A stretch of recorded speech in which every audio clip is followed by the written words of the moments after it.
Hello छात्राओं, आज हम लोग डीएलएड बीटीसी के फर्स्ट ईयर फर्स्ट सेमेस्टर के 2020 के मैथ के पेपर को क्या करेंगे, सॉल्व करेंगे और देखेंगे कि किस प्रकार से प्रश्न आए हैं और इनको किस प्रकार से हल किया जा सकता है। तो चलिए हम लोग इस 2020 के मैथ के पेपर को आज हल करेंगे, जो कि फर्स्ट ईयर फर्स्ट सेमेस्टर का है। तो चलिए हल करते हैं।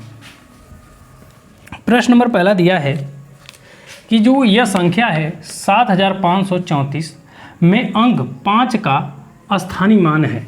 क्या अंक जो 5 है, इस 5 का क्या करना है, इनमें से स्थानीय मान ज्ञात कर लेना है। तो चलिए हम लोग स्थानीय मान ज्ञात कर लेते हैं। पहले हम लोग जो संख्या दिया है उस संख्या को लिख देंगे। अब ये कह रहा है कि जो 5 है इन सब संख्या में, तो इस 5 का क्या करिए, स्थानीय मान ज्ञात कर लीजिए। तो 5 का स्थानीय मान ज्ञात करने के लिए वह इकाई अंक पे है कि दहाई अंक पे है कि सैकड़े पे है, तो इसके हिसाब से और जितने अंक पीछे रहते हैं उसको हिसाब से 0 लगा देते हैं। जैसे मान लीजिए कि यह 1 2, तो यहाँ पर 2 0 लगा दीजिए, ठीक। और यह है 5, तो यहाँ पर लगा दीजिए 5। इस प्रकार से भी कर सकते हैं। जैसे यह है, इसको इस प्रकार से कर लेंगे और इसको फिर इसका स्थानीय मान, ठीक। और हमसे जो पूछा है, क्या पूछा है कि आप बताइए 5 का स्थानीय मान। तो 5 का स्थानीय मान 500 जो है होगा। 5 का स्थानीय मान क्या होगा, 500 होगा, ठीक है। समझ में आया कि नहीं है? तो चलिए अगले प्रश्न की तरफ चलते हैं और अगले प्रश्न को हल करते हैं। अगला प्रश्न दिया है कि 2 बिंदुओं से होकर जाने वाले वृत्तों की संख्या होगी। तो चलिए हम लोग अगले प्रश्न की तरफ चलते हैं। अगला प्रश्न दिया है कि 2 बिंदुओं से होकर जाने वाले वृत्तों की संख्या होगी। 2 बिंदुओं से होकर जाने वाले वृत्तों की संख्या पूछ रहा है। तो 1 होगा? नहीं, 1 नहीं होगा। 2 होगा? नहीं, 2 भी नहीं होगा। 3 होगा? नहीं, असंख्या होगा, ठीक है। अगला प्रश्न कह रहा है 3 सही 1/2 धन माइनस 7 सही 4/5 का मान है। मतलब इसको क्या करना है, जोड़ना है। तो चलिए अगला प्रश्न देखते हैं। अगला प्रश्न दिया है कि 3 सही 1/2 धन कोष्टक में माइनस 7 सही 4/5 है, ठीक। अब इसको क्या कर लेते हैं, पहले यह दिख रहा है सवाल, हम यह मिश्रित भिन्न में है, तो हम इसको क्या करते हैं, साधारण भिन्न में बदल लेते हैं।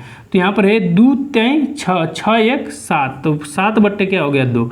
यहाँ पर धन है तो धन लिख देंगे। फिर यहाँ पर कोष्टक है, कोष्टक लगा दिए। 5 7 35 और 35 में 4 जोड़ देंगे तो क्या होगा 39 बट्टे क्या हो गया 5। यहाँ पर लिख गए। अब बारी है अगले प्रश्न अगले पड़ाव की, और यहाँ पर माइनस नहीं लगाए हैं, यहाँ पर माइनस भी है, ठीक है। अब क्या करेंगे, इस कोष्टक को तोड़ देंगे। तो यह माइनस, यह प्लस, प्लस माइनस क्या हो जाएगा, प्लस माइनस क्या होता है, माइनस होता है, ठीक है। अब यहाँ पर इस प्रकार से आ गया। अब क्या करिए, अब इसका क्या कर लीजिए, लसा ले लेंगे। तो लसा लेंगे, क्या होगा, अरे भाई 2 से 5 कटेगा नहीं, फिर 5 कट गया, 5 दूना के 10, तो यहाँ पर आ गया क्या, इतना 10 आ गया। समझ में आया कि नहीं आया, लसा के इतना आ गया 10 आ गया। अब एक बात बताइए, 2 के पारा में कितनी बार में आएगा 10, तो 5 बार में है। तो 5 का गुणा जो है 7 में करेंगे, तो 5 7 35, और यहाँ पर माइनस है तो माइनस। 5 के पारा में कितनी बार में 10 आ जाएगा, तो 2 बार में आएगा। और 2 का गुणा जो है 39 में कर देंगे, तो 2 9 18, और 2 3 6 और 6 1 7। अब देखिए आगे हम क्या करते हैं, अब इसको घटा लेते हैं, ठीक। प्लस माइनस का चिन्ह जो है बड़ा है, माइनस का चिन्ह, तो पहले हम यहाँ पर माइनस लगा देंगे, फिर उसके बाद घटा लेंगे। क्या है, 8 में से 5 जाएगा, कितना बचेगा 3 बचेगा। 7 में से 3 जाएगा, क्या बचेगा 4 बचेगा। बट्टे क्या है 10 है, ठीक है, बट्टे क्या है 10 है। यह इस प्रकार से हमने प्राप्त कर लिया है। लेकिन यह जो यहाँ पर विकल्प दिए हैं वह किस में है, मिश्रित भिन्न में है। तो हम पहले इसको मिश्रित भिन्न में बदल लेते हैं। तो मिश्रित भिन्न में बदलने के लिए हम लोग क्या करेंगे कि 43/10 भागे 43 कर लेंगे। तो ये कितने बार में जाएगा, 4 बार में गया, बच गया क्या 3। तो अब ये 3 जो है, अब ये 3 हुआ। अब इसको यहाँ पर लिख लेंगे, इस प्रकार से लिख लेंगे कि ये 10 को पहले यहाँ पे लिख लीजिए, ठीक, जिससे भाग करें ये वही रह गया। अब कितनी बार गया, भागफल कितना है और शेष फल क्या है, यहाँ पर है। अब यहाँ पर ये माइनस है तो माइनस यहाँ पर लगा दीजिए, ठीक है। अब हमने पूरे इसको हल कर लिया। अब इसको विकल्प में देखते हैं, यह विकल्प में है कि नहीं है। विकल्प में देखते हैं कि इसमें तो 11 दिया है, यह नहीं है। फिर इसमें क्या है, -4 सही, 3/10 एकदम सही यही है। और ये सब क्या है, गलत है। चलिए ठीक है, देखिए कहीं पे आपको कोई समस्या है तो आप तुरंत पूछ सकते हैं। चलिए अगले प्रश्न की तरफ चलते हैं और अगले प्रश्न को देखते हैं और उसको समझाने का प्रयास करते हैं। अगला प्रश्न कह रहा है कि प्रथम क्रमागत 3 अभाज्य संख्या किस है। तो अब पहली बात आप जान लीजिए कि अभाज्य किसे कहते हैं। अभाज्य संख्या किसे कहते हैं। अभाज्य संख्या वह संख्या होती है जिसका 2 खंड हो, 2 गुणनखंड हो। क्या है, 2 गुणनखंड हो। पहला गुणनखंड कौन हो, 1 हो। दूसरा वह संख्या स्वयं हो, ठीक, यह होना चाहिए। अन्यथा, और ये 2 होना अनिवार्य है। अगर 2 संख्याएं नहीं मिलती हैं तो उसे हम अभाज्य संख्या नहीं कहेंगे। तो चलिए अब देखते हैं, अब गिनती लिख लेते हैं। ये 5 तक विकल्पों में दिया है गिनती, तो हम यहाँ तक लिख लेते हैं 1 2 3 4 5। अब इसको भिन्न को बदलते हैं, देखते हैं कि भिन्न बनता है कि नहीं है। अब एक बात बताइए, यह जो 1 है, 1 किसी भी संख्या से विभाजित नहीं होता है, तो 1 तो हो गया 1। लेकिन और एक कोई और दूसरी वो संख्या स्वयं तो वही है, 1 वही है। इसका मतलब यह है कि इसे हम अभाज्य संख्या नहीं कह सकते। इसे हम अभाज्य संख्या नहीं कह सकते क्योंकि यह क्या है, यह स्वयं भी 1 है और स्वयं की संख्या भी 1 है, इसलिए इसे नहीं। यहाँ पर हमने कंडीशन बोला है कि 2 ठे संख्या होनी चाहिए 1 को लेकर। तो अगला है 2।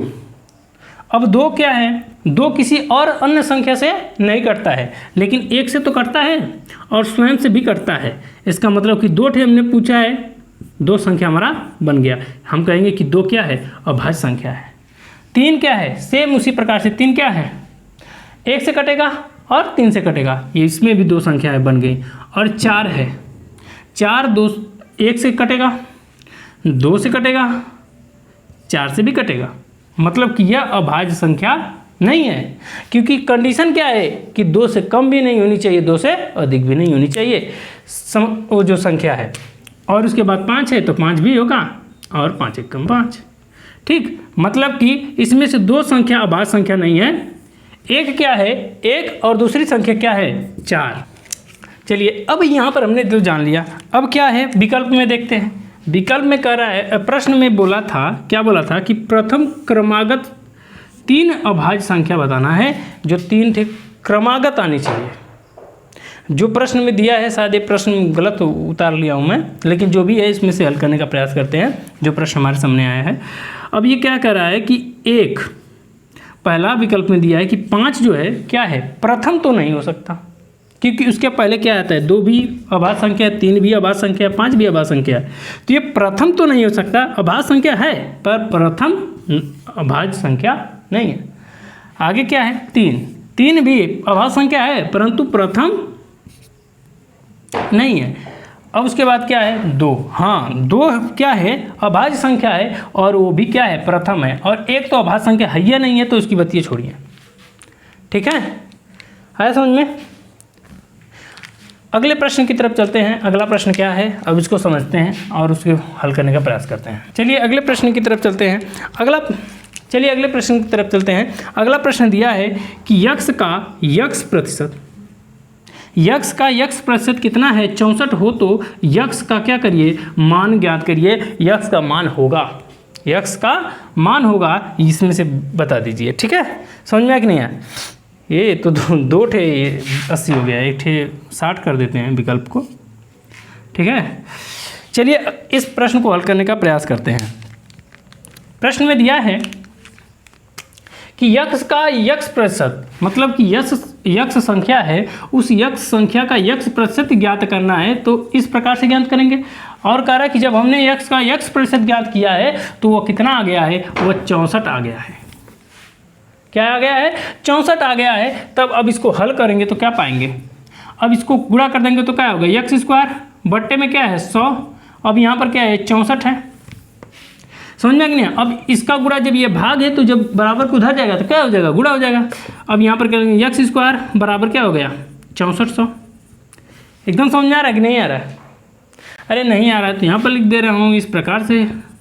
अब ये आया तो गुणा हो गया, फिर गुणा होने के बाद क्या लिख सकते हैं इसको 6400। समझ में आ कि नहीं आया? अब बारी है इस यक्स का मान ज्ञात करने के लिए, क्योंकि यह बोला है कि यक्स का मान हमको बताइए।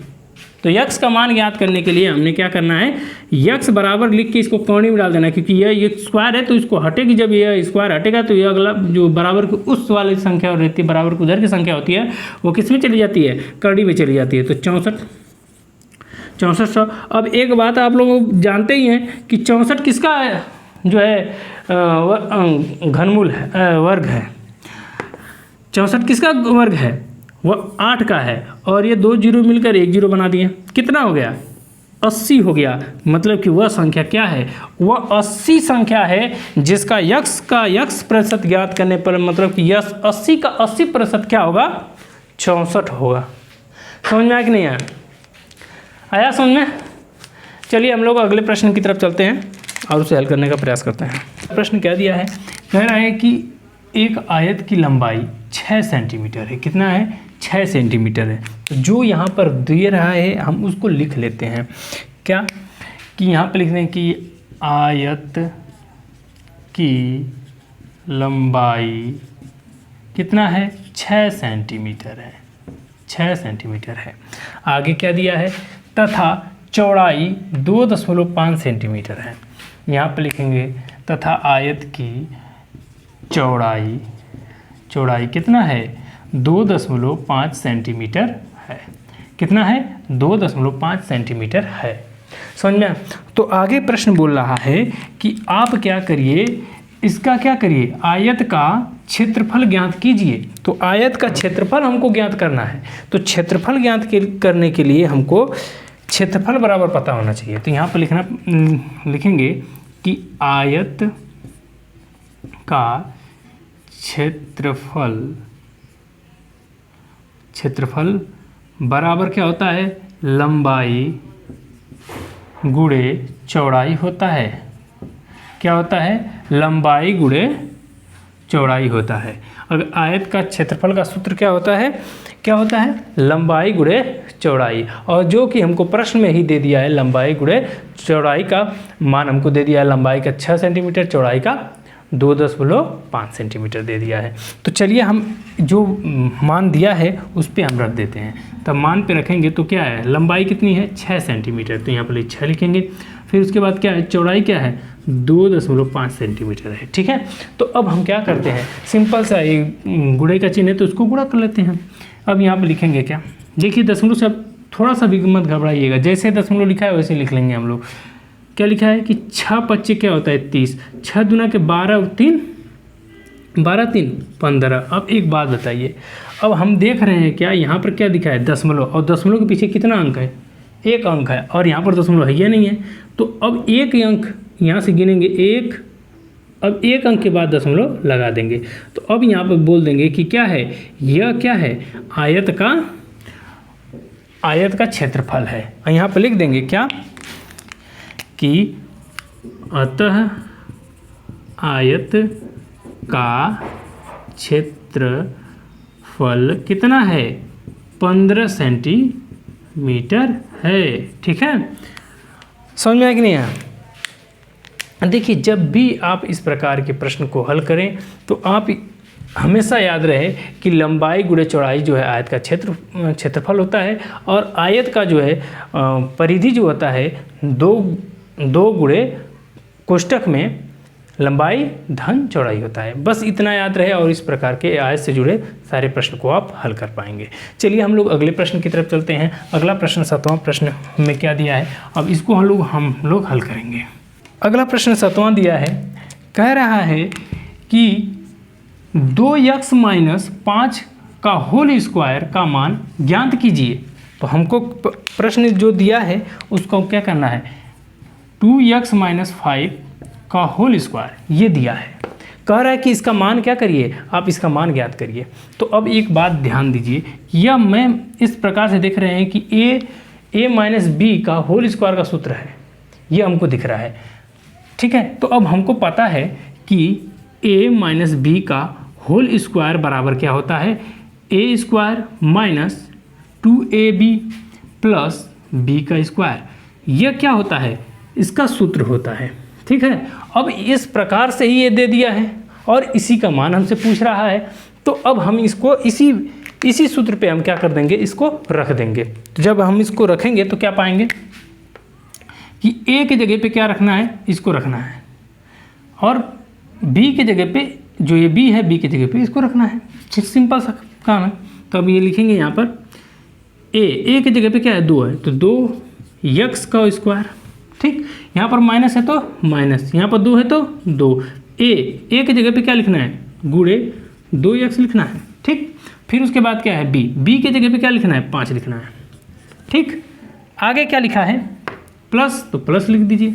फिर क्या रहा है b का स्क्वायर, तो यहाँ पर b कौन है, 5 है, तो यहाँ पर लिखेंगे 5 का स्क्वायर। समझ में कि नहीं है।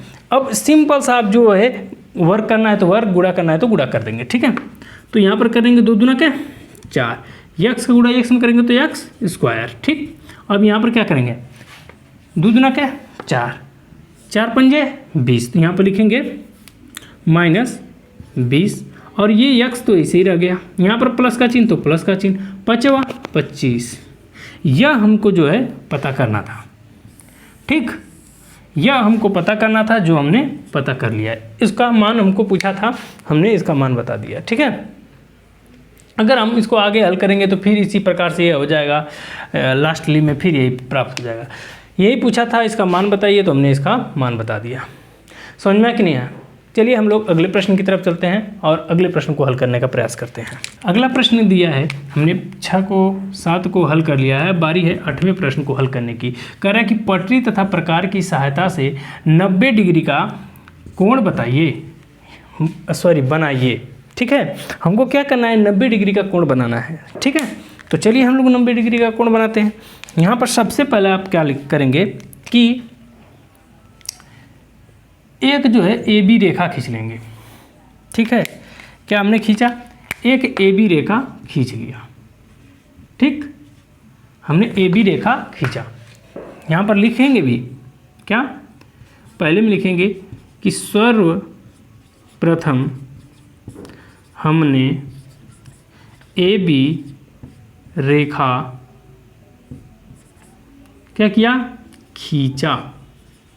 सर्वप्रथम हमने ए बी रेखा खींचा। ठीक, आगे चलते हैं। कह रहा है अब फिर उसके बाद क्या करेंगे, ए को केंद्र मान के आधा से अधिक दूरी लेके एक चाप लगाएंगे। यहाँ पर दूसरे में लिखेंगे कि एक को केंद्र मान के आधा से अधिक दूरी लेकर, आधा से अधिक दूरी लेकर क्या करेंगे, एक चाप लगाएंगे। हमने क्या, अब ये आधा से अधिक दूरी का है, यहाँ तक, इसको हम यहाँ से ले लेंगे, चाप यहाँ पर लग गया, फिर इसी प्रकार से यहाँ पर लग गया। ठीक, अब तीसरा में क्या करेंगे, बी को केंद्र मानकर उसी त्रिज्या पर चाप लगाएं, चाप लगाएं। अब हमने क्या किया, इसको केंद्र मान के फिर इसको चाप लगाया, तो ये यहाँ पर क्या हो गया, कट गया। ठीक, अब क्या करेंगे, ये कहाँ पर कटा, यह M1 और यह M2 पे कटा। ठीक है, अब यहाँ तीसरा में क्या करेंगे, चौथा में, कि M1 और M2 को मिला दें। अब M2 और M1 को मिला दें। ठीक, अब बोल देंगे पांचवा में कि A और M1 के मध्य का कोण क्या होगा, 90 डिग्री होगा, जो हमको प्रश्न में पूछा था। ठीक है, जो हमको पूछा था, यह 90 डिग्री का, ए भी है, ये भी 90 डिग्री का, ए भी 90 डिग्री का, ए भी 90 डिग्री का। ठीक है, तो जो हमको प्रश्न बोला था, पटरी प्रकार की सहायता से हमको बोला था कि आप क्या करिए, 90 डिग्री का कोण बनाइए। हमने क्या कर दिया, 90 डिग्री का कोण बना दिया। समझ में आया कि नहीं आया? देखिए, जहाँ पर आपको कोई किसी भी प्रश्न में, किसी भी सवाल में आपको दिक्कत हो तो आप तुरंत पूछिए। ठीक है, चलिए हम लोग अगले प्रश्न की तरफ चलते हैं। अगला प्रश्न है, अगला प्रश्न दिया है कि a माइनस बी में क्या जोड़ें कि योगफल क्या हो, 2a प्लस बी हो जाए। यह प्रश्न बोल रहा है कि इसमें क्या जोड़े, तो यहाँ पर लिख लेंगे माना कि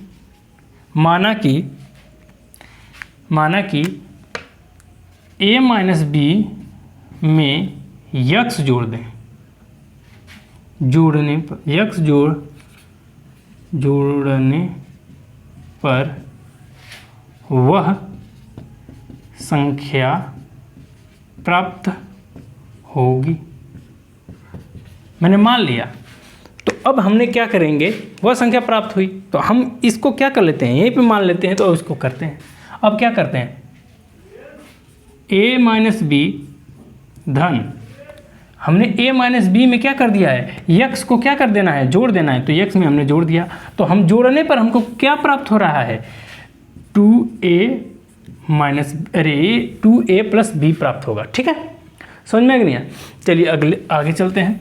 अब क्या करते हैं, हमको क्या करना है, यक्स का मान ज्ञात करना है, तो अब इसको इधर लेके चले जाएंगे, तो यह सभी क्या है, जो संख्या इधर प्लस में रहेगी उधर जाके माइनस में जाएगी। कोष्टक तोड़ लेते हैं, कोष्टक हटा देते हैं, तो यहाँ पर क्या होगा, a minus B plus X 2a plus B. ठीक, अब यहाँ पर कोष्टक यहाँ पर भी था, ये कोष्टक हमने हटा दिया।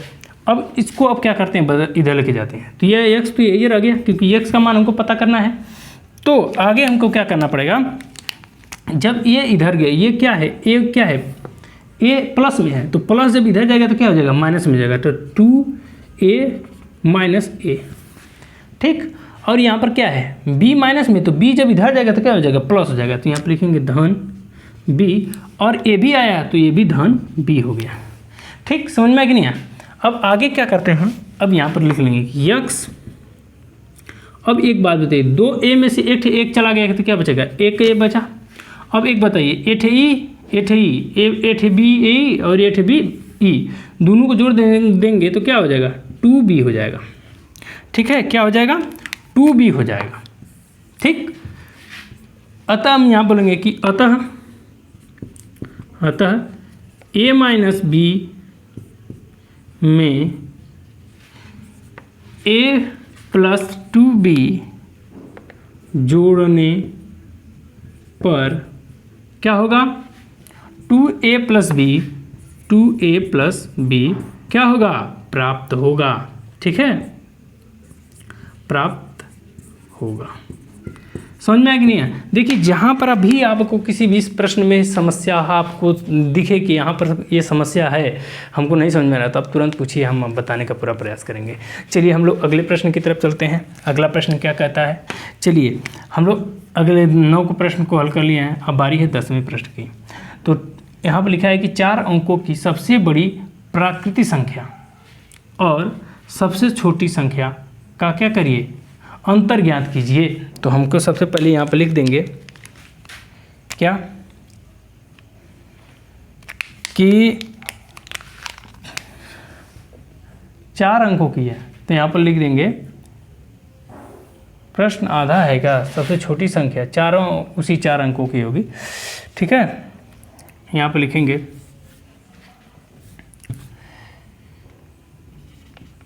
4 अंकों की सबसे बड़ी संख्या। 4 अंकों की सबसे बड़ी संख्या क्या होगी? 4 अंकों की सबसे बड़ी संख्या है 9 9 9। ये 4 अंकों की सबसे बड़ी संख्या है। फिर आगे बोला कि उसी 4 अंकों की क्या करना है, छोटी संख्या, सबसे छोटी संख्या। तो यहाँ पर लिखेंगे कि 4 अंकों की सबसे छोटी संख्या। 4 अंकों की सबसे छोटी संख्या। अब 4 अंकों की सबसे छोटी संख्या क्या होगी? 0 0 0, मतलब 1000 होगी। समझ में आया कि नहीं आया? तो चलिए अब आगे बोला है कि इनका क्या बताइए, अंतर बताइए, अंतर ज्ञात कीजिए। तो हम यहाँ पर इसका अंतर ज्ञात करेंगे। अंतर मतलब घटाना। तो अब यहाँ पर बड़ी से बड़ी संख्या तो छोटी छोटी संख्या को घटा देंगे। तो अब यहाँ पर इसमें से इसको घटा देंगे। अब हमारा क्या आ गया, सब सेम इसी तरह उतर जाएगा, ये भी उतर गया, ये भी उतर गया, 8 बचा। अब यहाँ पर हमको बोला है कि वह क्या संख्या होगी, तो वह संख्या क्या होगी, वह संख्या 8999 होगी। ठीक है, आया समझ में कि नहीं आया? देखिए चलिए हम लोग अगले प्रश्न की तरफ चलते हैं। अगला प्रश्न है जो 11वें नंबर पे है, कह रहा है कि 5, 10, 15 का लघुत्तम समापवर्त्य मतलब कि लसा ज्ञात कीजिए। हमको लसा ज्ञात करना है। ठीक, किसका किसका ज्ञात करना है? संख्या दी है 5 का, 10 का और 15 का। क्या करना है? लघुत्तम समापवर्तक ज्ञात करना है। ठीक, लघुत्तम समापवर्तक का अर्थ है कि वह संख्या जो मिले उसको भी लिखना है, जो न मिले उसको भी लिखना है। ठीक है, तो सबसे पहले इन संख्याओं का अभाज्य गुणनखंड कर लेते हैं। जो ये संख्या है, इन संख्याओं का अभाज्य गुणनखंड करने पर अब करेंगे तो क्या पाएंगे? अब 5 को हम इस प्रकार, 5 तो किसी से टूटेगा ही नहीं, तो इसको हम इस तरह से 5 को 5 लिख देते हैं। फिर ये जो 10 है, तो 5 के पाढ़े में 2 5 10 आता है। फिर 5 बच गया 5 मेर में। फिर उसके बाद क्या है? 15 है। 15 2 के पाढ़े में कटेगा नहीं, 5 3 15, तो 3 गुणे 5। ठीक है, समझ में आया कि नहीं? अब इसका क्या करना है? लसा लेना है। तो ल गुणे लसा बराबर जो मिला है उसको भी लिखिए, जो नहीं मिला उसको भी लिखिए। ये 5 तो कुल में मिल गया, तो अब यहाँ पर 5 लिख देंगे। 2 किसी में मिला, नहीं मिला, फिर भी लिखेंगे। 3 किसी में मिला, नहीं मिला, फिर भी लिखेंगे। ठीक, अब यहाँ पर गुणा करेंगे तो 5 दूना के 10 और 10 3 30, तो यहाँ पर 30 हो गया। समझ में आया कि नहीं? अतः लिखेंगे, अतः 5, 10 और 15 का लस 30 होगा। ठीक है, 30 होगा। लघुत्तरी प्रश्न को हल करते हैं और समझते हैं कि वो किस प्रकार के प्रश्न आए थे। प्रश्न दिया है कि एक वस्तु 20 रुपये में बेचने पर 5 रुपये की हानि हो जाती है। एक वस्तु को हम 20 रुपये में बेचते हैं, तो उस वस्तु को बेचने पे हमको 5 रुपये की हानि हो जा रही है। उसके बाद कह रहा है कि प्रतिशत हानि हमको क्या करना है? ज्ञात करना है। ठीक है, अर्थात कि वस्तु का जो है मूल्य जो हम बेच रहे हैं वह 20 रुपये का है, और जब खरीदे होंगे तो 25 रुपये का होगा, क्योंकि 5 रुपये का 20 में बेचे तो 5 रुपये का हानि हुई। तो ठीक है, चलिए हम लोग करते हैं। यहाँ पर प्रश्नानुसार जो है, जो प्रश्न दिया है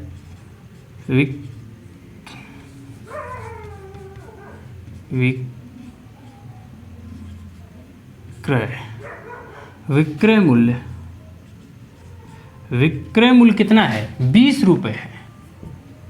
विक्रय मूल्य कितने हैं? 20 रुपये है। ठीक, आगे कह रहा है तब उस पर हानि कितने की हो रही है? यहाँ पर लिखेंगे हानि बराबर कितना हो रहा है? हानि 5 रुपये का हो गया। तब क्या होगा?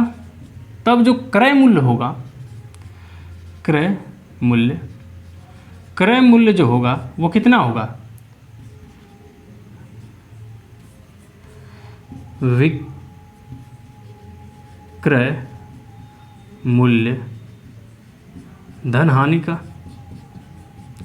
ठीक है, तब हम विक्रय मूल्य कितना का है? 20 रुपये का है और हानि 5 रुपये की हुई है, तब कितना हो गया? 25 रुपये की क्या हो? मतलब कि हम उस वस्तु को तो खरीदे हैं 25 रुपये में, लेकिन बेच दिए उसको हम 20 रुपये में, इसलिए हमें क्या हुई? हानि हो गई। और वो हानि कितने की हुई? वो 5 रुपये की हानि हो गई। ठीक है, आगे बोला है कि हानि प्रतिशत ज्ञात करिए, मतलब प्रतिशत हानि ज्ञात करिए। तो प्रतिशत हानि बराबर होता है कि हानि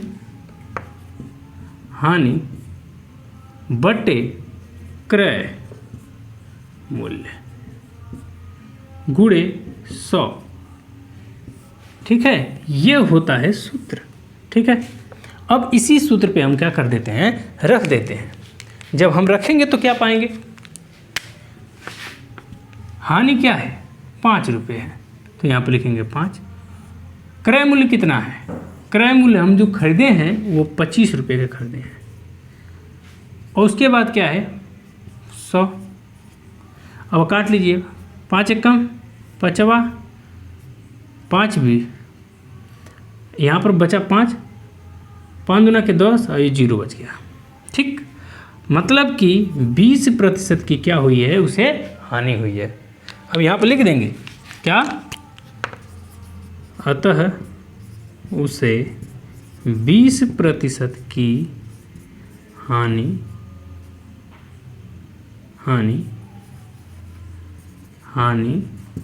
हुई है।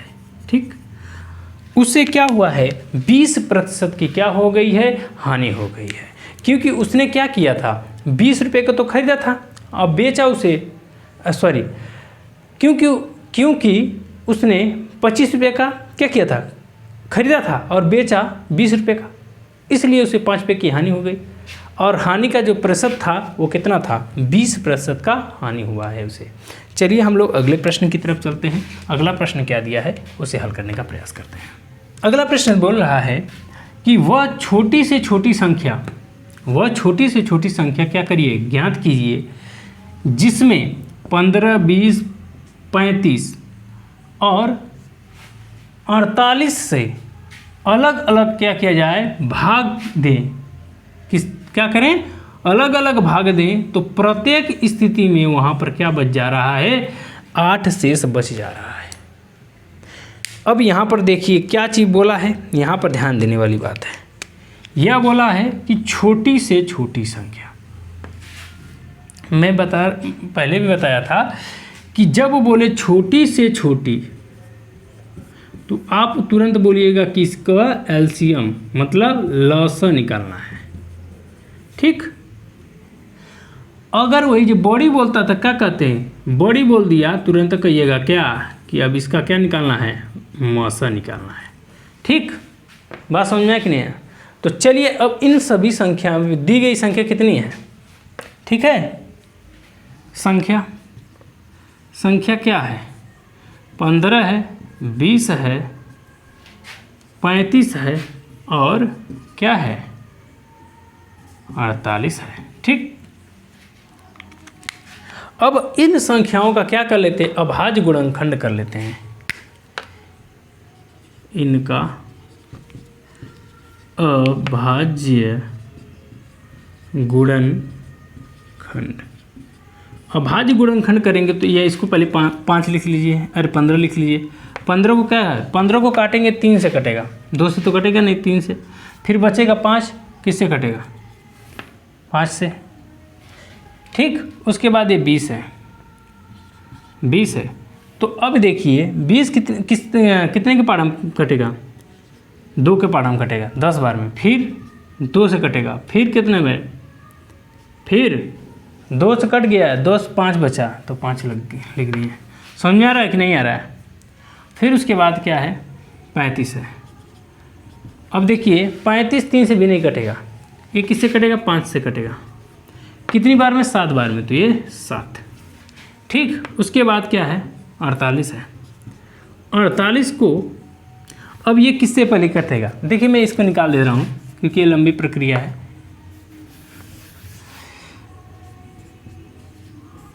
2 से काटेंगे, 2 4। देखिए जहाँ पर आपको समझ में नहीं आए आप तुरंत पूछ सकते हैं, सर यहाँ पर हमको समझ में नहीं आया है, आप दोबारा बता देते, हम दोबारा बताएंगे। 1 2 3 4, तो यहाँ पर 2 गुणे 2 गुणे 2 गुणे 2 गुणे 3 है, तो 3। ठीक, यहाँ तक हमने क्या किया? अभाज्य गुणनखंड कर दिया है। अब इन संख्याओं का क्या करना है? एलसीएम। अब इनका क्या निकालना है? एलसीएम मतलब लघुत्तम समापवर्तक, लसा निकालने ले पर। अब जब हम इनका लसा लेंगे तो लसा का मतलब क्या होता है? लसा का मतलब होता है कि जो मिल रहा है उसे, जो न मिल रहा है उसे सबको क्या कर देना है? लेना है, मतलब सबको लपेट देना है। तो सबको लपेटेंगे कैसे? ये 5 यहाँ पर, ये 5 यहाँ पर, यहाँ पर सब में मिला है 5 यहाँ तक, लेकिन और कहीं नहीं मिला है। तो पहले ऐसा करते हैं कि दो की संख्या काट ले लेते हैं। 2 की संख्या सबसे, देखिए 2 कहाँ है? 2 सबसे बड़ी संख्या कौन है? 1 2 3 4, 4 को 2 जो है सबसे बड़ी संख्या है। फिर उसके बाद 3 जो है एक ही बार आया है, तो 3। फिर उसके बाद 5 भी, फिर गुणे 7। अब क्या करेंगे? इसका गुणा कर देंगे। ठीक है, तो 2 दूना के 4, 4 दूना के 8, 8 दूना के 16, 16 ત્યાં 48, 48 पचे। अब यहाँ पर 48 का गुणा कर लेते हैं 5 बार, तो 8 पचे 40, 20 4 24। अब इसका 7 से गुणा कर देंगे, 0 28, फिर 14 2 16, 1680। अब यहाँ पर हमने गुणा किया तो गुणा करने पर हमने प्राप्त कर लिया कितना? 1680 आ गया। और प्रश्न बोला है कि प्रत्येक स्थिति में वहाँ पर क्या हो रहा है? 8 शेष बच जा रहा है। तो प्रश्नानुसार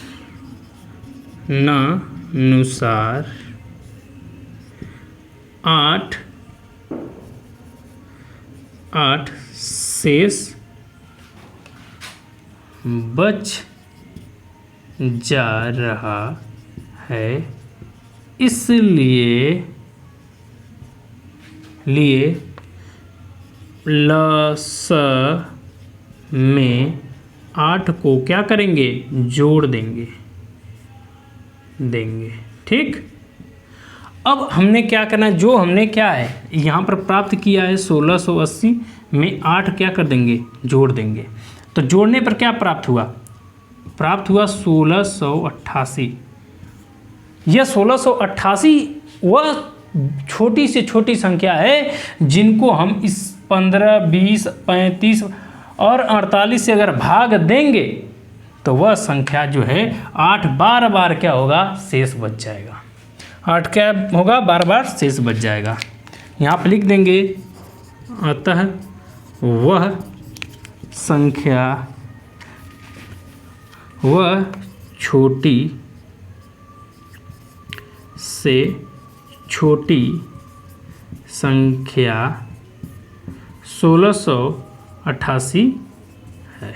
ठीक, देखिए जहाँ पर आपको सवाल समझ में नहीं आए आप पूछ लीजिएगा। ठीक है, चलिए हम लोग अगले प्रश्न की तरफ चलते हैं और अगला प्रश्न पढ़ते हैं और उसको समझते हैं कि अगला प्रश्न क्या है।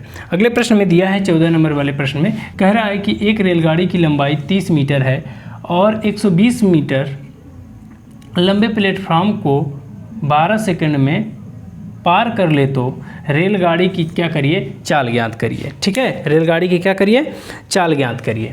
चलिए हम लोग सबसे पहले काम कर लेते हैं कि जो जो प्रश्न में दिया है उसको लिख लेते हैं। प्रश्न में क्या दिया है, रेलगाड़ी की लंबाई, यहाँ पे लिख देंगे रेल गाड़ी की लंबाई। रेलगाड़ी की लंबाई कितनी दी है, 30 मीटर दी है। रेलगाड़ी की लंबाई कितनी है, 30 मीटर है। और प्लेटफॉर्म की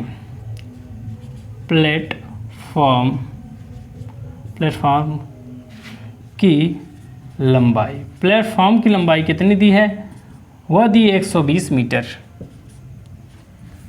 अब कह रहा है कि प्लेटफॉर्म को कितने सेकंड में पार कर ले रहा है, वह 12 सेकंड में क्या कर ले रहा है, पार कर ले रहा है। कितने सेकंड में, 12 सेकंड में पार कर ले रहा है। अब ये जो है एक रेलगाड़ी जो इतने में पार कर ले, तो यहाँ पर लिखेंगे उसकी समय कितना लग रहा है, यहाँ पर लिखेंगे कि समय लगा कितना, 12 सेकंड लगा, सेकंड।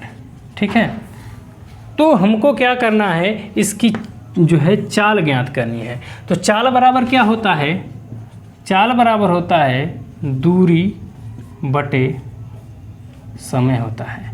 चाल बराबर क्या होता है, दूरी बटे समय होता है। ठीक, चाल बराबर दूरी बटा समय। तो यहाँ पर हमको तो समय तो समझ में आ रहा है कि दिया है, लेकिन यहाँ पर जो दूरी दी है वो अलग अलग दी है। तो सबसे पहले हम कुल दूरी जो है ज्ञात कर लेते हैं। यहाँ पर लिखेंगे कुल दूरी। कुल दूरी बराबर क्या होगा,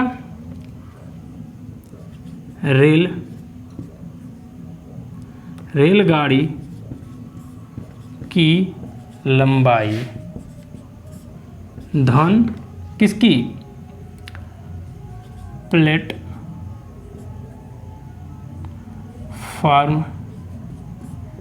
की लंबाई। ठीक, इसको पहले हमको इस पे हम क्या कर लेते हैं, इससे हम कुल जो है दूरी ज्ञात कर लेंगे। तो कुल दूरी बराबर यहाँ पर हो जाएगा कुल दूरी। कुल दूरी बराबर क्या होगा, रेल कितनी है 30 मीटर की, प्लेटफॉर्म है 120 का, तो जोड़ने पर क्या आ गया 150, क्या होगी कुल दूरी हो गई। कुल दूरी कितनी हो गई, कुल दूरी हो गई 150 मीटर। ठीक, अब हमको इसी सूत्र पे क्या कर देना है, रख देना है। तो अतः तब चाल बराबर क्या होगा, चाल बराबर दूरी कितनी है, दूरी है 150 मतलब 150 और समय कितना लग रहा है, 12 सेकंड लग रहा है। ठीक है, अब इसको क्या कर लेते हैं, भाग कर लेते हैं। तो 2 से काट लेते हैं, 2 6 बार में कट गया, 2 7 फिर ये 5 गया 75। ठीक, इस प्रकार से हमने क्या किया, भाग कर लिया। अब बारी है कि हाँ अब इसको और छोटा कर लेते हैं। तो ये कितनी बार में जाएगा, तो चाल बराबर 6 एकम 6, 6 एकम 6 एक गया इधर, तो 6 दूना के 12 फिर दशमलव में 3 करके 5, मतलब कि 12.5 मीटर प्रति सेकंड के रफ्तार से क्या है, और रेलगाड़ी की चाल कितना है, 12 मीटर प्रति सेकंड की चाल है। अब यहाँ पर हम लिख सकते हैं कि अतः रेल सेकंड होगा। ठीक है, रेलगाड़ी की चाल कितनी होगी, 12.5 मीटर प्रति सेकंड होगी। ठीक है, चलिए हम लोग अगले प्रश्न की तरफ चलते हैं। अगला प्रश्न क्या दिया है, अगला प्रश्न दिया है कि सरल कीजिए, ये जो यहाँ पर जो दिए हुए हैं अंक, इनको क्या करिए, सरल कीजिए। तो सरल करने के लिए सबसे पहले हम प्रश्न को उतार लेते हैं। तो प्रश्न दिया है 15 - 1 रेखा कोष्ठक बंद, फिर उसके बाद आ गया मझला कोष्ठक। अब इसको क्या है, यह प्रश्न नंबर 15 है, इसको क्या करना है, हमको हल करना है। तो हल करने के लिए हमको क्या क्या चीज़ हमको जानकारी में दिमाग में रहनी चाहिए। पहली चीज़ हमको ये होना चाहिए कोष्ठक के बारे में। तो कोष्ठक क्या है कि सबसे पहले आप रेखा कोष्ठक हल करिएगा, फिर छोटा, फिर उसके बाद मझला, फिर उसके बाद बड़े कोष्ठक को हल करिएगा। ठीक, ये ध्यान रहे। फिर उसके बाद क्या करना है, एक चीज़ और है कि धन में सबसे पहले आपको भाग करनी है, फिर उसके बाद गुणा करना है, फिर उसके बाद क्या करना है, जोड़ना है, फिर उसके बाद लास्ट में क्या कर देना है, घटा देना है। ये तीनों नियम, यही दो नियम है जिससे आप जो है सरल करेंगे तो आपको किसी भी प्रकार की समस्या नहीं होगी। तो चलिए हम लोग इसी नियम पे हम लोग इस सवाल को हल करते हैं।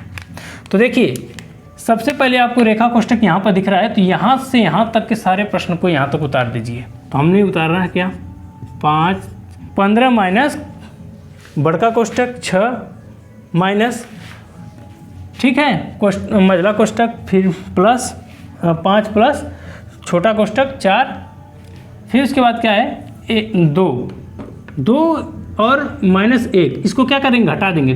तो घटाने पर क्या आएगा, हमारा 1 आएगा, वो भी बड़ा कौन है 2, इसलिए यहाँ पर प्लस आ जाएगा। तो 1 प्लस में है और यहाँ पर आगे क्या है, माइनस है, तो प्लस माइनस क्या हो गया, माइनस हो गया। ठीक है, यहाँ पर घटा देंगे। ठीक है, इसको हमने घटा दिया तो क्या आ गया, 1 आ गया, और यहाँ पर प्लस था, यहाँ पर माइनस, तो प्लस माइनस माइनस हो गया, कोष्ठक बंद। यहाँ पर भी मझला कोष्ठक बंद, ये बड़ा कोष्ठक बंद। ठीक, अब बारी है यहाँ से यहाँ तक उतारने की। यहाँ से यहाँ तक उतार लीजिए। अब छोटे कोष्ठक को अब हल करेंगे। तो 5 प्लस, अब इसको घटा देंगे। अब एक बात बताइए, 4 में से 1 जाएगा, क्या बचेगा, 3। यहाँ पर कोष्ठक बंद, ये भी कोष्ठक बंद, ये खत्म हो गया। अब बारी है यहाँ से यहाँ तक उतारने की। तो यहाँ से यहाँ तक उतार दीजिए। 15 माइनस कोष्ठक में 6 माइनस, अब इसको जोड़ देंगे तो क्या आएगा, 8 आएगा। ठीक, अब देखिए यह कोष्ठक में इन दोनों को घटा दीजिए। घटाएंगे तो क्या पाएंगे, घटाने पे ये 8 में से 6 जाएगा, क्या बचेगा, 2। बड़ा कौन है, 8 है, 8 के आगे क्या है, माइनस है, तो यहाँ पर माइनस लग गया।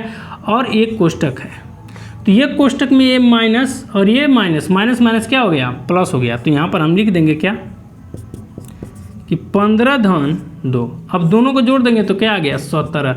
जो हमारा सरल करने पर आंसर आया है क्या है, 17 है। समझ में आया कि नहीं आया। चलिए हम लोग अगले प्रश्न की तरफ चलते हैं और अगले प्रश्न को हल करते हैं। चलिए 16 वाले प्रश्न को देखते हैं। तो इसमें कह रहा है पार्श्व चित्र में त्रिभुज का परिमाप ज्ञात करिए। तो परिमाप ज्ञात करना है और ये जो हमको त्रिभुज दे दिया है। तो चलिए हम लोग सबसे पहले त्रिभुज बना लेते हैं। त्रिभुज में क्या दिया है, त्रिभुज ABC। त्रिभुज ABC में दिया है क्या, A-2A-B, फिर उसके बाद है A+B, फिर यहाँ पर क्या है 3A-B, यह दिया है। और इसी से हमको क्या करना है, परिमाप ज्ञात करना है। तो सबसे पहले हमको लिख देंगे कि त्रिभुज का परिमाप बराबर क्या होता है। ठीक, त्रिभुज का परिमाप बराबर होता है त्रिभुज की भुजाओं का योग। त्रिभुज के भुजाओं का योग क्या होता है, वही परिमाप कहलाता है। उनके तीनों भुजाओं का योग कर देंगे। ठीक है, यहाँ पर मैं तीनों नहीं कहा हूँ, त्रिभुज के तीनों, ठीक है, तीनों भुजाओं का योग। ठीक, अब यहाँ पर लिखेंगे क्या, हमारी जो तीनों भुजाएं हैं उन भुजाओं को लिखेंगे और उनका योग कर देंगे। पहली भुजा ले लेते हैं ए बी बराबर क्या दिया है 2A-B, फिर AC बराबर क्या दिया है A+B, फिर धन सबको ऐड कर रहे हैं। फिर उसके बाद क्या दिया है BC बराबर क्या दिया है 3A-B। ठीक, इस प्रकार से दे दिया। अब बारी है हमारी क्या करने की, जो A है ये इन लोगों को एक साइड कर लेते हैं, जो B है उनको एक साइड कर लेते हैं। तो क्या लिखेंगे 2A + A + 3A-B + B - B। ठीक, अब बारी क्या है, अब इनको ऐड कर देना है। तो 2 में 1 जोड़ेंगे तो क्या होगा 3, और 3 में 3 जोड़ देंगे तो क्या होगा 6A। यहाँ पर क्या है, इस बी से ये बी कट गया, बचा क्या बी, यही हमको प्राप्त हो गया। ठीक है, यह है त्रिभुज का परिमाप। ठीक है, अतः यहाँ पर लिख देंगे कि अतः त्रिभुज का परिमाप 6a माइनस b होगा। ठीक है, समझ में आया कि नहीं आया? जो त्रिभुज का परिमाप बोला है ज्ञात करने के लिए, वो त्रिभुज का परिमाप होगा 6a माइनस b होगा। चलिए हम लोग अगले प्रश्न की तरफ चलते हैं। देखते हैं कि अगला प्रश्न किस प्रकार से आया हुआ है। लिखा है 17 नंबर का प्रश्न है कि एक कमरा 15 मीटर 17 सेंटीमीटर क्या है, लंबा है। क्या है, लंबा है। मतलब कमरे की लंबाई क्या है, कमरे की लंबाई कितनी है, 15 मीटर तथा 17 सेंटीमीटर। क्या है, 15 मीटर 17 सेंटीमीटर है क्या कमरे की लंबाई। तो पहली बात यहाँ पर देख रहे हैं हम लोग कि ये सेंटीमीटर में है या मीटर में है। ऐसा करते हैं कि इस मीटर को हटाकर पूरे को सेंटीमीटर में बदल लेते हैं। पूरी को सेंटीमीटर में बदलने के लिए हमको क्या करना पड़ेगा, इस 15 में अगर हम 100 से गुणा कर देंगे तो क्या हो जाएगा, सेंटीमीटर में हो जाएगा। तो 15 गुणे 100 और इस 17 को क्या कर देंगे, ऐड कर देंगे तो क्या हो जाएगा 1500 धन 17 बराबर क्या आ गया 1517 सेंटीमीटर है। ठीक है, 1517 सेंटीमीटर क्या है, लंबा है। कौन, कमरे का जो कमरा है वो कमरे की लंबाई कितनी है, 1500 सेंटीमीटर, 1517 सेंटीमीटर है। ठीक है, तो चलिए हम लोग अगले प्रश्न आगे देखते हैं क्या कहता है कि 19 मीटर 2 सेंटीमीटर क्या है, चौड़ा है। तो कमरे की चौड़ाई कमरे की चौड़ाई कितनी है, कमरे की चौड़ाई है 9 मीटर 2 सेंटीमीटर। अब क्या करना है, यहाँ पर भी क्या करेंगे, मीटर है तो मीटर को सेंटीमीटर में बदलने के लिए क्या करेंगे, 100 से गुणा कर देंगे, फिर धन 2 जोड़ देंगे तो क्या हो गया, इसका गुणा करेंगे तो क्या हो जाएगा 900 और इसमें जोड़ देंगे 2 तो क्या हो गया 902। ये क्या है, सेंटीमीटर है। अब हमने क्या कर लिया, सबसे पहले इन लोगों को सेंटीमीटर में बदल लिया है। जो हमको मतलब कि कमरे की लंबाई भी पता है, कमरे की चौड़ाई भी पता है। फिर आगे प्रश्न क्या कर रहा है, उसके छत के निचले सिरे में, जो छत है उसके निचले सिरे में कम से कम कितने वर्गाकार टाइल लगेंगी। यहाँ पर जो है वर्गाकार टाइल्स की बात हो रही है और छत के निचले सिरे में लगाना है। तो चलिए ऐसा करते हैं कि इसका पहली बात है कि वर्गाकार का मतलब यह हो गया कि जितनी उसकी लंबाई होगी उतनी ही उसकी चौड़ाई होगी। तो इसको पता करने के लिए हम लोग क्या करते हैं, पहले मसा ज्ञात कर लेते हैं इन दोनों का। तो इन लोगों का मसा ज्ञात करने के लिए सबसे पहले लंबाई और चौड़ाई का क्या कर लेते हैं, अभाज्य गुणनखंड कर लेते हैं। ठीक है, तो चलिए हम लोग अभाज्य गुणनखंड कर लेते हैं। यहाँ पर लिख लेते हैं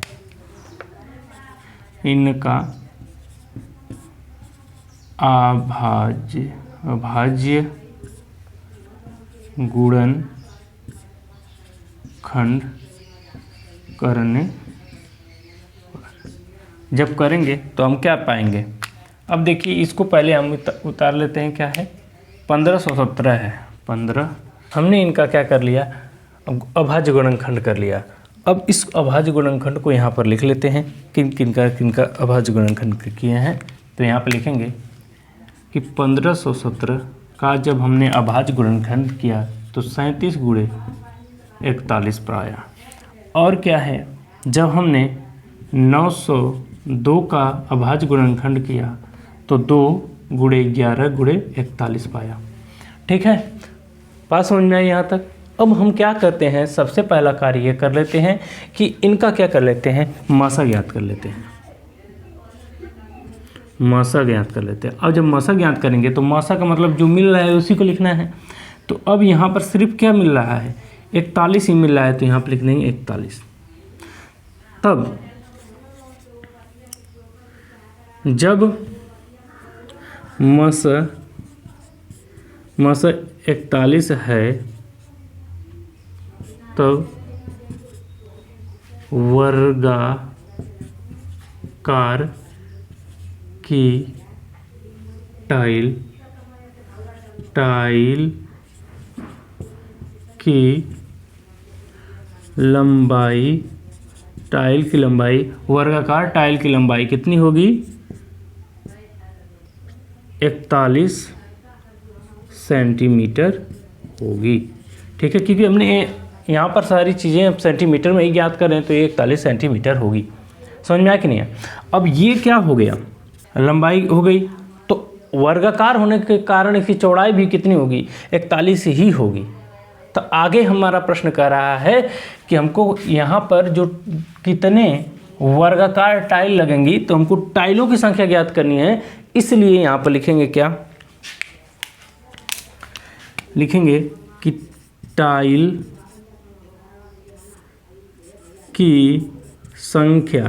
की संख्या बराबर क्या होगी, टाइल की संख्या बराबर होगी कि कमरे का क्षेत्रफल कमरे का क्षेत्रफल बटे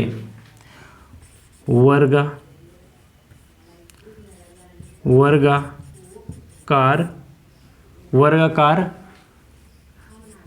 टाइल का क्षेत्रफल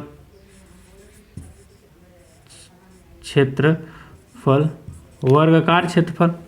ठीक, ये टाइल की संख्या ज्ञात करने के लिए है। और हमको पता है कि क्षेत्रफल बराबर क्या होता है, क्षेत्रफल बराबर क्या होता है, लंबाई गुणे चौड़ाई होगा, चौड़ाई।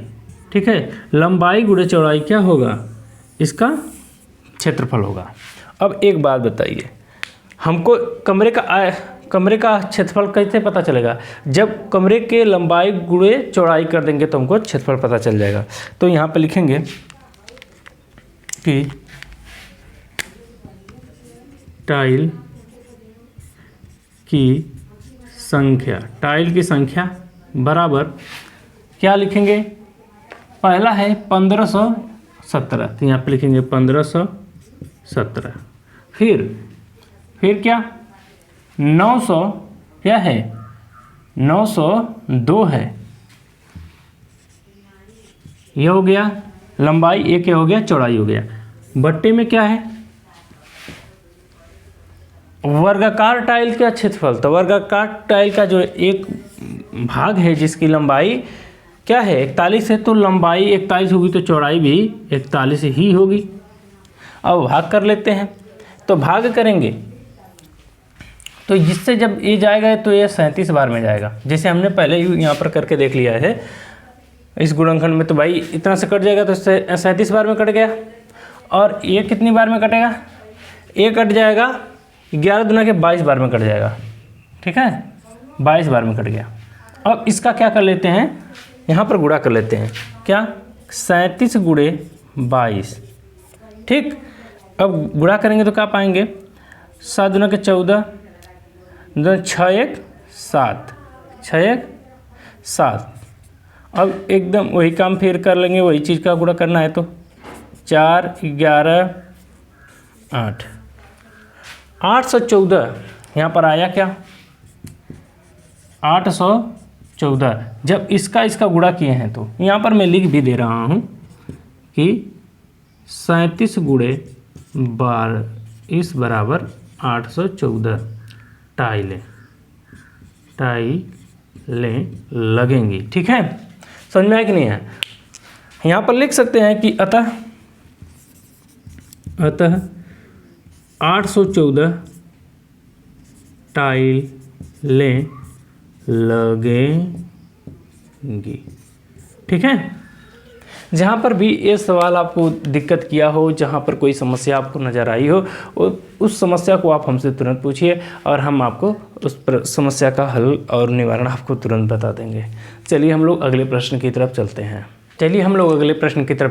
अगला प्रश्न क्या दिया है? अगला प्रश्न कह रहा है कि किसी कक्षा के विद्यार्थियों द्वारा पूर्णांक 600 में से दिए गए कुल अंकों को दर्शाया गया है। यहाँ पर जो आंकड़ा दिया गया है यह कुल 600 अंकों में से प्राप्त आंकड़ा है।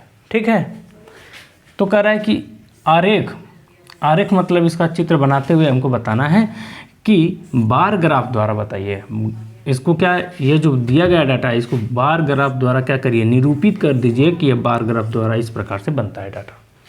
तो चलिए हम लोग बार ग्राफ बनाते हैं। तो सबसे पहले हम लोग क्या करते हैं, एक जो है y एक्सेस ले लेते हैं। ठीक, और एक जो है x एक्सेस ले लेते हैं। ठीक, बात समझ में कि नहीं है? अब यहाँ पर हमने डाटा को फिट करना है। ठीक, ये कह रहा है जो भी विद्यार्थियों की संख्या है, देखिए x एक्सेस में हम विद्यार्थियों की संख्या लिखेंगे। क्या है? विद्यार्थी का नाम। ठीक है, और इसमें प्राप्तांक हैं, क्या लिखेंगे? y एक्सेस में क्या लिखेंगे? प्राप्तांक।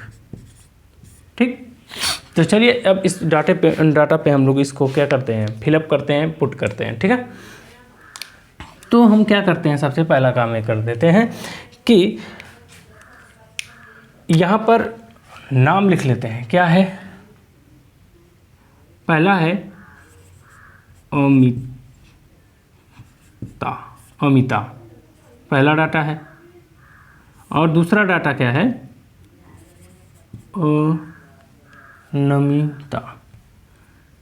नमिता। तीसरा डाटा है दीप्ति।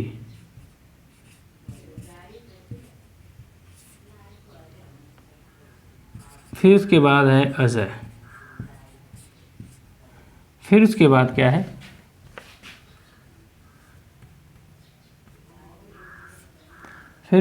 है? अजय के बाद है अमर। फिर उसके बाद क्या है? नाजिया है जी। ठीक है, अब इस डाटा को इसके प्राप्तांक के अनुसार हमको लिखना है। ठीक है, अब ये जो डाटा है हमें ये 50-50 से नीचे नहीं हुआ है, मतलब कि हम सबसे छोटा लिख लेते हैं। मान लीजिए कि यह है 100, 150, 200, 250, 300,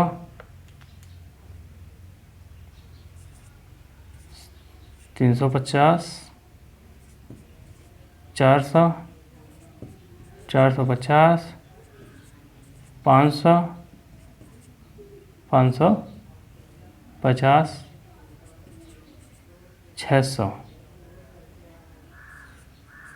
600। ठीक है, ये डाटा दिए हुए हैं,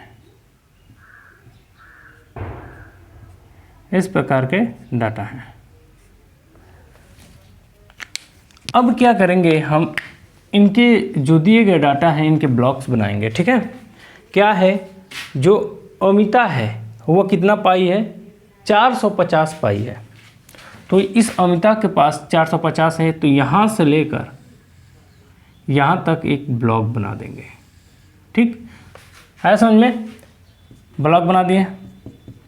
अब बारी है नमिता कितना पाई है? 300 पाई है। तो अब नमिता के लिए बना दीजिए ब्लॉक, जो कि कहाँ पर होना चाहिए? 300 तक का होना चाहिए। ठीक, फिर उसके बाद दीप्ति पाई है 400, तो यहाँ पर लिखेंगे 400 तक लेके जाएंगे। ठीक, फिर उसके बाद क्या है? अजय पाया है कितना? 350 नंबर पाया है। ठीक है, तो यहाँ पर अजय है कि अमर है? अजय है, तो इसको अजय पहले, हाँ ये अजय का ही बना रहे हैं, ठीक है। अब ये 350। फिर उसके बाद अमर, अमर कितना पाया है? अमर 500 पाया है, तो अमर के लिए ब्लॉक्स जो है उससे ऊपर चला जाएगा, यहाँ तक चला जाएगा इस सोजे में, ठीक।